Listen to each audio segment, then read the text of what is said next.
Belajar Bahasa Tamil, episod kelima. Boleh saya cakap dengan awak? நான் உங்களிடம் பேசலாமா? நான் உங்களிடம் பேசலாமா? Betul ke? Uண்மையா? உண்மையா? Betul ke? ஆமாவா? ஆமாவா?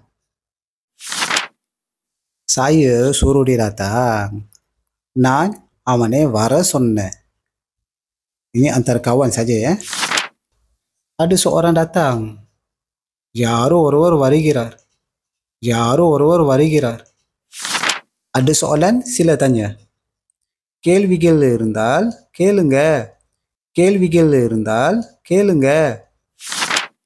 Saya cakap betul tak? நான் சொல்வது சரியா? நான் சொல்வது சரியா? Secara kebetulan.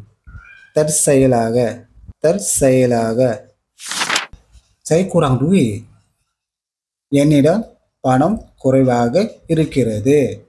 என்னிடம் பணம் குறைவாக இருக்கிறது. Seseorang. யாரோ. யாரோ. Lain-lain. வேற. வேற. Mereka kata.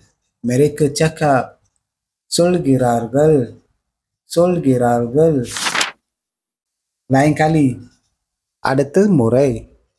அடுத்த முறை. Ramai orang cakap dia pandai. அவங்க புத்திசாலின்னு சொல்றாங்க. அவங்க புத்திசாலின்னு சொல்றாங்க.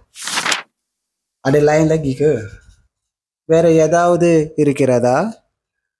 வேற ஏதாவது இருக்கிறதா?